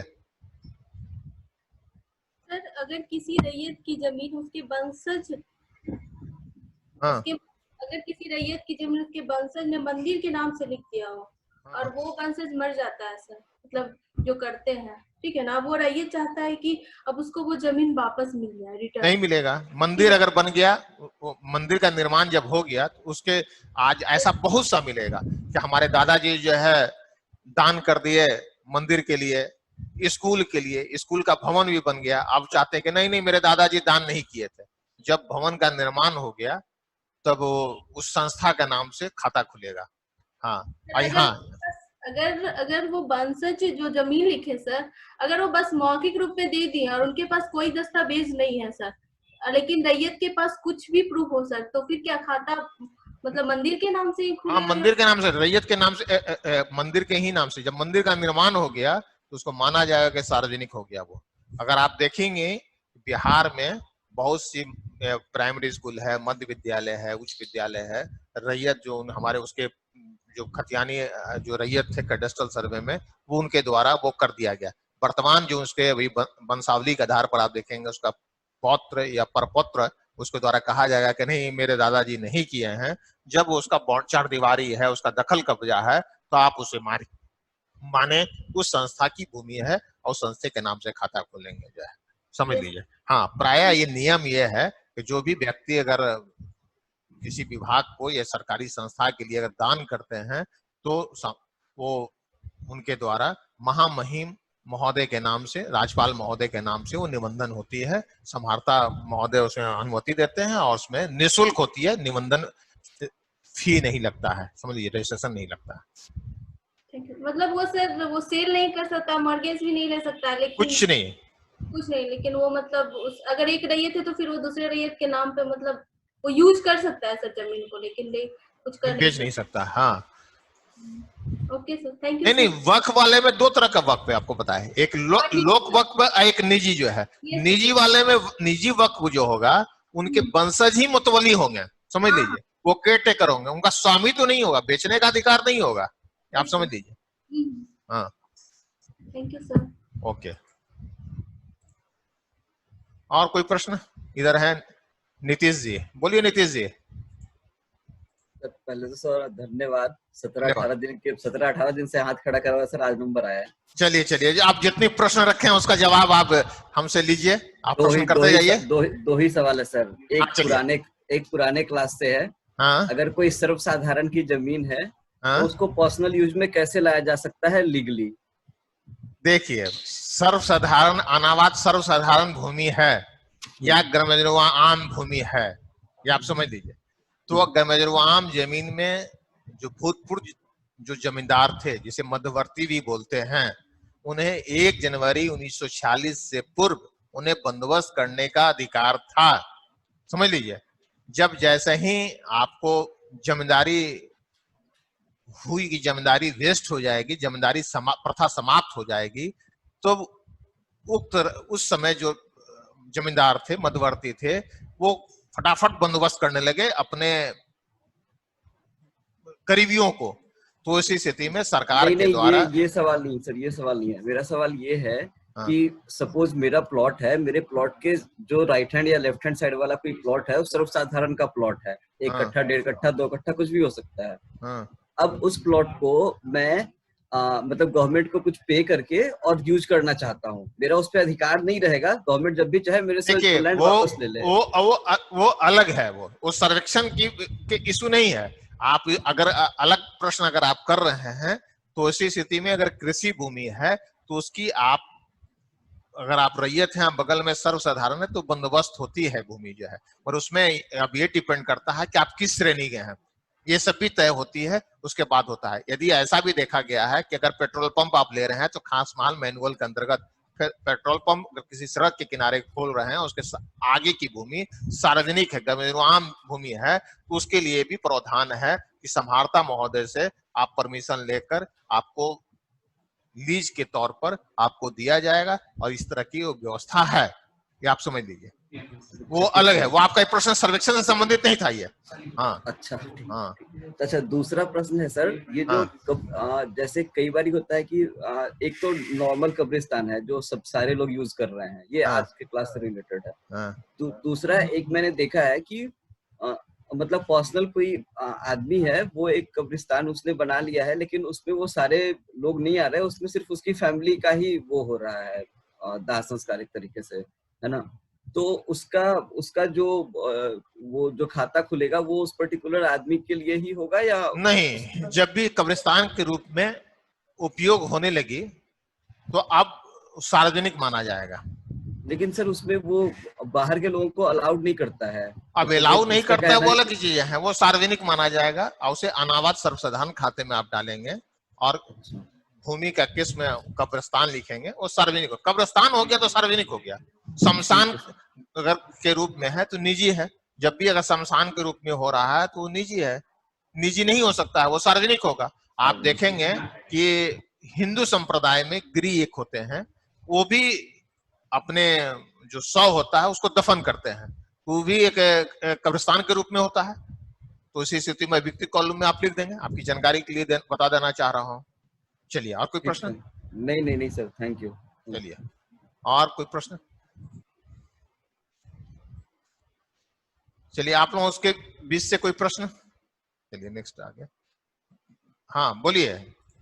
प्रिंस कुमार जी बोलिए। सर गैर मजरूआ आम जमीन जो होता है वो सरकारी भी हो सकता है और रैयती भी हो सकता है क्या? नहीं, गैर मजरूआ आम आप तक नहीं समझ आएगा आप। जाए रैयती भूमि अलग हुई, रैयती माने हम आप, मेरा आपका खाता हो गया। गैर मजरूआ आम का मतलब हुआ जो सार्वजनिक उपयोग की भूमि गैर मजरूआ आम खाते में जाता है, आप समझ लीजिए। वही तो सर, अगर अनाबाद हाँ वो रैयती नहीं हो सकता। वक्फ की जो भूमि है वो तो हाँ। आप बोले रैयती में उसको डालना है। हाँ रैयती में जाएगा वो। लेकिन वो भी तो गैर मजरूआ आम हुआ ना। नहीं नहीं, गैर मजरूआ आम कैसे होगा? वो आपका मस्जिद होगा तब गैर मजरूआ आम में जाएगा, आप समझ लीजिए। और बाकी जो है वक्फ की संपत्ति में आप देखे होंगे किसी भी शहर में, उसमें आपका व्यवसायिक उपयोग हो रहा है, वक्फ की कृषि भी, खेती भी हो रही है, या अन्य रूप में भी उसका उपयोग प्रयोग किया जा रहा है। तो जैसा हमारा मतलब मंदिर या मस्जिद के अलावा कुछ भी काम में यूज करेंगे तो उसको रैयती में डालना है। अगर ओनली मंदिर या मस्जिद रहेगा तो उसको मंदिर सर्वसाधारण, अनावत सर्वसाधारण में। हाँ ठीक है सर, थैंक यू। चलिए आरती कुमारी जी कोई फिर प्रश्न करना चाह रही है, बोलिए। सर एक क्वेश्चन और था सर वो था सर कि अगर वो रैयत की जमीन पे कुछ पे कंस्ट्रक्शन कर दिया सर और कुछ हिस्सा वो खाली है, ठीक है ना सर, तो क्या उस हिस्से में कुछ कंस्ट्रक्शन का काम रैयत कर सकता है? किस हिस्से में? किसकी जमीन पे? मठ की जमीन है कि वो मंदिर की जमीन है सर?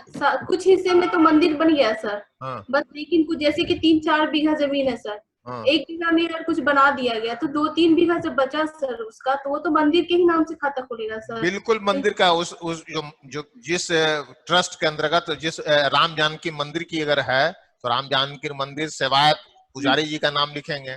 यदि मठ है तो आप है कबीर मठ फतवा है, कबीर मठ फतवा, कबीर मठ लिखते हैं, और महंत उस जो वर्तमान में हूँ महंत का नाम लिखा जाएगा।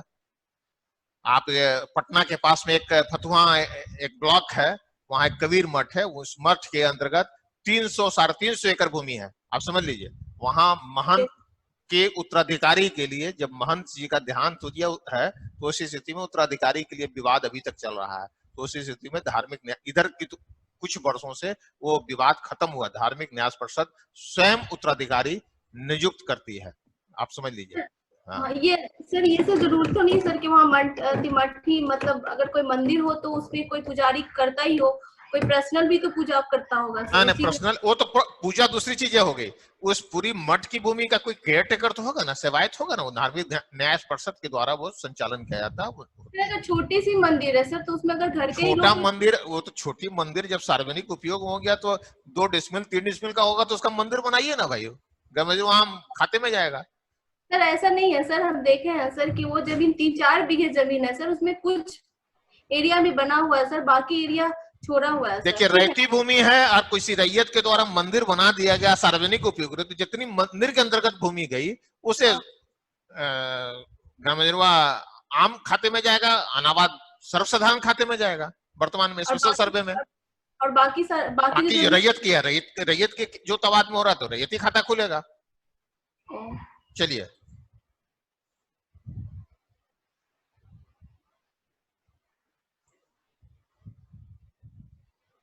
हाँ और कोई प्रश्न? चलिए ब्रजेश जी। हाँ यस सर, नमस्कार सर। नमस्ते नमस्ते, चलिए प्रश्न कीजिए।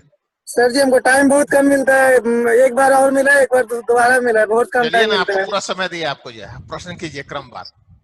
सर प्रश्न ये करना चाह रहे हैं कि ये वक्फ बोर्ड की भूमि पर लोन भी लिया जा सकता है, जैसे कि आप बोले थे कि वक्फ बोर्ड की जो भूमि होगी वो रैयत की होगी, उसमें जो भी हमारे ये होंगे मुतवली होंगे वो उनका अधिकार होगा। हाँ। तो अगर मतलब कोई मतलब कृषि के प्रयोजन से या व्यापार के प्रयोजन से उस पर अगर लोन लेना चाह रहे होंगे तो उस पे वो लोन ले सकते हैं? लोन तो लेंगे मुतवली ना, जो केयर टेकर हैं जी, मुतवली बैंक से लोन ले सकते हैं। हाँ वो अपना करेंगे, वो जो वक्फ जो एक्ट है उसमें जो प्रावधान उस हिसाब से होगा। हमको सर्वे करना है ना, सर्वे के दृष्टिकोण से बात करें कि हमको सर्वे किसके नाम से खुलेगा, खाता किसके नाम से खुलेगा। सर थोड़ा सा एक प्रश्न मेरे माइंड में आ रहा था, इसलिए इसके पहले ठीक है। बैंकिंग हम पूछ रहे थे ना सर कि मान लीजिए वक्फ बोर्ड की जो भूमि है वो तो कोई बेच नहीं सकता है, कोई नहीं बेच सकता है, नहीं बेच सकते, लेकिन अगर बैंक के अधीन वो लोन ले लेंगे और मान लिया कि दिवालिया हो जाए किसी वजह से, तो बैंक तो उस जमीन को बेच सकती है। वो आप देखना पड़ेगा कि वक्फ बोर्ड एक्ट क्या कहता है और उस स्थिति में क्या है, वो उसके हिसाब से वो चलेगा जो है। हम कहना इसलिए चाह रहे थे, समझौता जैसा मुझे जानकारी है कि उस पर लोन नहीं दिया जा सकता है, ये आप समझ लीजिए पहले। अगर वो सेकंड इशू है, उस संबंध में हम कुछ नहीं विशेष नहीं बता सकते हैं। ठीक है सर, ठीक है सर। दूसरा प्रश्न ये है सर कि अभी मतलब बता रहे थे कि जो रैयती जमीन है, गैरमजरूआ आम गैरमजरूआ मालिक के अलावा जो रैयती जमीन है जिसमें जमाबंदी कायम है, ठीक है, तो इसके पहले सर जब आप ट्रेनिंग दिए थे तो उसने बताया था कि गैरमजरूआ मालिक जमीन में अगर किसी के नाम से अगर जमाबंदी है, खाता खुल रहा है, तो वो तो रैयती जमीन मानी जाएगी। गैरमजरूआ मालिक जमीन है, तो अगर गैरमजरूआ मालिक जमीन अगर बंदोबस्ती की गई है, उसका खाता खुलेगा, तो उसको रैयती जमीन मानी जाएगी। बिल्कुल, केवल उस जमीन को बेच नहीं सकते, उससे पूर्व में बांट सकते हैं। बिल्कुल, आप जब प्रपत्र 6 में खसरा पंजी का संधारण करेंगे तो उसके विक्तिक कॉलम में आप बंदोबस्त लिख देंगे, बंदोबस्त भूमि, ताकि वो पता चलेगा कि बंदोबस्त भूमि है ये। एक दूसरा स्पेशल केस सर बताए थे, आप बोले थे कि बाद में इस पर बताएंगे जब मौका मिलेगा, तो उसमें प्रश्न ये था सर कि मतलब गैरमजरूआ मालिक जमीन का अगर बंदोबस्ती कर दिया गया था 1 जनवरी 1946 के पहले, तो माना जाएगा, उसके बाद नहीं माना जाएगा। लेकिन कुछ बोले थे कि अपवाद में भी है, जो उसके बाद 1950-52 में भी किया गया, तो कुछ कंडीशन में उनको माना भी गया है। देखिए, गैरमजरूआ आम जमीन में 1/40 है, गैरमजरूआ मालिक भूमि में नहीं है, आप समझ लीजिए।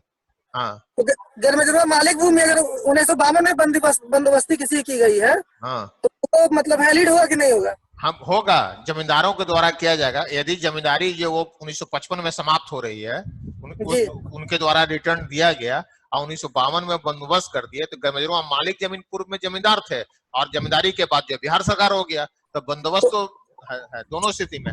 आम जमीन में इस तरह का था। तो गैरमजरूआ मालिक में 1 जनवरी 1946 की जो बाउंड्री, वो बाउंड्री नहीं है ना सर? नहीं, वो भी है वहाँ, वो भी समझ लीजिए। गैरमजरूआ में 1/41 के में भी बाउंड्री है, वो आप समझ लीजिए। आम में ये मालिक दोनों में है, दोनों में 1/41 है। ठीक है, लेकिन बोले थे कि कुछ एक्सेप्शन है, जैसे ये 1952 में 55 में किसी का बंदोबस्ती हुआ रिटर्निंग, सुनिए, सुजोग श्रेणी के व्यक्ति के साथ अगर किया गया है और लगातार उसके दखल कब्जा में आ रहा है, उसकी रसीद कट रही है, उसे मान्यता दी गई है। अगर हाई कोर्ट ने भी अगर हाई कोर्ट सर उसको मान्यता देती है तो माना जाएगा, एकदम माना जाएगा। यदि अगर बालिया अनुसूचित जाति के साथ अगर जमींदारों के द्वारा 1952 में की गई है तो उसकी मान्यता दी जाएगी। अगर किसी ब्राह्मण को अगर बंदोबस्त कर दिया है तो इलीगल माना जाता है, सुजोग श्रेणी तो है नहीं, तो सरकार उस पर विचार करेगी। अगर संतुष्ट हो जाएगी, जो संभारता संतुष्ट हो जाएंगे, उस हिसाब से उसका जमानती रद्द नहीं होगा, उसको माना जाएगा। तो वो सारा क्षेत्राधिकार वो संभारता महोदय का है। चलिए, ये सर एक क्वेश्चन और भूदान से संबंधित है। सर अगर मान लेते हैं कि कोई व्यक्ति चालाकी करे इसमें, चूंकि मेरा तो मेन जिम्मेवारी होगा कि सरकार की जो जमीन है उसको बचाना है और रैयतों के अधिकार को सुरक्षित करना है, मेरी जिम्मेवारी होगी। हो सकता है कि उसमें कुछ चालाक रैयत होंगे जो भूदान की जमीन को, जमीन पे लोन लेकर के वो बैंक को दे दिए होंगे, ठीक है, और बैंक क्या किया होगा उस जमीन को, मतलब बैंक को तो अधिकार है कि भूदान की जमीन वो बेच सकते हैं। भूदान एक्ट में तो है ना सर? भूदान एक्ट में कहाँ है कि बेचने का अधिकार है? नहीं, बेचने का अधिकार नहीं है, लेकिन भूदान पे हम लोन ले सकते हैं, ये अधिकार है ना। और बैंक को कोई अधिकार दिया गया है कि बैंक उस जमीन का कुछ भी कर सकते। अगर समय पे पैसा नहीं चुकाया जाए बैंक का लोन, तो बैंक उस जमीन को बेच सकते है, रैयत नहीं बेच सकते। लेकिन अगर गिरवी रख दिया जाएगा तो बैंक भूदान की जमीन को तो बेच सकती है। तो जब बैंक उस भूदान को जमीन को बेच देगी, तो वो जमीन जिसको बेची है, ठीक है, मान लिया कोई थर्ड पार्टी को बेच दी और वो जमीन वो खरीद लिया, तो वो तो रैयत हो जाएगा। देखिए, और फिर जब उस पर लोन का ट्रिब्यूनल जब में चलेगा वो, तो संभारता को भी वो पार्टी बनाया जाएगा, अंचल अधिकारी को भी बनाया जाएगा। उस हिसाब से जो कोर्ट का निर्णय होगा वो अनुपालन होगा। तो फिर वो जमीन अगर किसी रैयत को बेच दिया, तब तो वो जमीन रैयत ही होगी, भूदान की जमीन। हाँ, वो हो गई। और अगर फिर पहला वाला रैयत होगा, अगर मान लिया उसके पास बाद में पैसा हुआ और फिर उसी जमीन को खरीद ले, तो क्या होगा उसके साथ? फिर हम सरकार को लिखेंगे या फिर हम माने कि आप मतलब गलत तरीके से उस जमीन को नहीं, उसे आपको पक्षकार बनाकर सूचना निर्गत करने में क्या दिक्कत है भूदान कमेटी को? उसी स्थिति में जो आप तो सेफ रहिएगा ना, आप तो सुरक्षित रहिएगा ना। आप अपने तरफ से क्यों मने हम कहीं इंटेंशन दिखाएं कि हम किसी को मदद कर रहे हैं। किसी भी स्थिति में भूदान आयोग को जो है, उस कमेटी को जो है, जिला स्तर पर भी कमेटी है, उसको आप सूचना निर्गत कर दें, अंचलाधिकारी को कर दें, तो क्या दिक्कत है आपको जो है? जी नहीं, कोई दिक्कत हम क्यों परेशानी में पड़ेंगे? इतनी चीजें नहीं, आप इतनी चीजें क्यों आप सोच रहे हैं कि वो उस पर लोन ले लिया गया, उसके बाद ये हो गया, वो हो गया। सर मेरे माइंड में आया सर, इसीलिए पूछ रहे थे सर। ये इतनी आपकी सोचने की जरूरत नहीं है। आप जिससे संबंधित है उसको आप पक्षकार बनाए, वो अपना जो आएगा उस हिसाब से निर्णय लीजिएगा। लेकिन भविष्य में सर ऐसा तो कोई कर सकता है ना सर, अगर चाहे गलत करना। आप उस पर ज्यादा आप क्यों आप दिमाग लगा रहे हैं? करने के लिए तो करने के लिए तो कुछ भी कोई कर सकता है। मेरे दिमाग में इसलिए आया सर कि इसी से संबंधित लगता है नीतीश जी कुछ प्रश्न करना चाह रहे हैं वहाँ। नीतीश जी, हाँ नीतीश जी, क्या प्रश्न है आपका? देखिए वो आपके इससे संबंधित नहीं है सर, मेरा प्रश्न कुछ और है। एक्चुअली उसमें है ना कि अगर लैंड का सर्वे होता है और उसमें 5% लैंड का ऊपर नीचे अगर कुछ हो जाता है तो एएसओ के अधिकार क्षेत्र में है कि उसका निष्पादन कैसे करना है ना। तो अब मेरा सवाल इससे रिलेटेड है कि अगर सपोज एरियल एजेंसी ने एक किसी पर्टिकुलर लैंड का सर्वे करके दिया और वो 100 एकड़ लैंड निकला, और जो रैयत है वो भी दावेदारी कर रहे हैं, आके जितने भी रैयत हैं उस एरिया में उन्होंने दावेदारी करी, उनका भी जो सारा कागजात है वो भी 100 एकड़ लैंड का ही है। लेकिन एक्चुअल में जब हम साइट पे जाते हैं तो वहां पे हम देखते हैं कि 100 एकड़ लैंड नहीं, 105 एकड़ लैंड है। तो उस 5 एकड़ लैंड का क्या करना है फिर, वो जो एडिशनल 5 एकड़ लैंड आया? तो कहाँ मैंने पूरे राजस्व ग्राम का के किसी एक प्लॉट? पूरे राजस्व ग्राम नहीं देख लेते हैं सर। पूरे राजस्व ग्राम का जब किस्तवार का जैसे ही मानचित्र मिलता है आपके शिविर में प्राप्त होगा किसी राजस्व ग्राम का, तो आप पहले दोनों विगत अधिकार अभिलेख में 100 एकड़ है, वर्तमान में 105 एकड़ है। अगर 105 एकड़ से ज्यादा अगर होगा और इंटरनल प्लॉट का भी सत्यापन करेंगे, जब सब कुछ ठीक ठाक है, अगर लग रहा है कि 105% से ज्यादा हो रहा है, तो अपने बंदोबस्त अधिकारी को आप प्रतिवेदित करेंगे। नहीं 5% से कम है तब की बात कर रहा हूं। कोई दिक्कत नहीं है, तब फिर कोई जरूरत नहीं है भेजने का, जो है आप उसी हिसाब से मानचित्र का, क्योंकि विशेष सर्वेक्षण है। वो 5 एकड़ लैंड कहाँ एडजस्ट करूंगा मैं? कहाँ बढ़ेगा? तो टोटल प्लॉट का भी तो आप मिलान करेगा ना इंटरनल। मैं वही तो बोल रहा हूँ ना सर कि ऐसे कैसे बढ़ जाएगा? हर प्लॉट के रकबा का तो मिलान जितनी जिसकी स्वामित्व बनता है उस हिसाब से देते जाएंगे ना। ऐसा थोड़ी एडजस्ट कर जाना है। भले सभी किस्तवार आप करेंगे, खाना पूरी करेंगे, तो आप देखेंगे ना ये प्लॉट कहाँ है। तो वो जो 5 एकड़ जब टोटल मौजे में आ रहा है, तो हो सकता है कि अंदर में भी वो डिस्ट्रीब्यूशन होगा हर प्लॉट में। आप समझ लीजिए हर प्लॉट में वो होगा, क्योंकि हर प्लॉट जो बना था कैडेस्ट्रल सर्वे में 9 कड़ी की छूट थी, तो हर प्लॉट जो उस समय मैनुअली मेजरमेंट होती थी, तो इससे हर प्लॉट में जो है ना डिस्ट्रीब्यूशन ऑफ माने एरर था, जो है सभी प्लॉट में उसका वितरण था। तो अब मतलब अभी जो ये एक्स्ट्रा लैंड आया वो फिर इक्वली आप देखेंगे, आज सुन लीजिए, अगर 5% अगर सभी प्लॉट के बाद भी अगर किसी प्लॉट अगर बनता है, निर्माण होता है, तो उस स्थिति में प्लॉट का निर्माण होगा। आपको पूर्व में किस्तवार के समय बताए थे किसी क्लास में। वो प्लॉट फिर किसके उसमें जाएगा? वो ग्रामजुआ बिहार सरकार। अच्छा, सरकारी जमीन हो जाएगा, सरकारी भूमि होगी। ऐसा कब मिलेगा? ऐसा मिला है, मुझे अभी तक जानकारी है कि इस तरह का भी मिला है तो उसका एक प्लॉट का निर्माण होगा।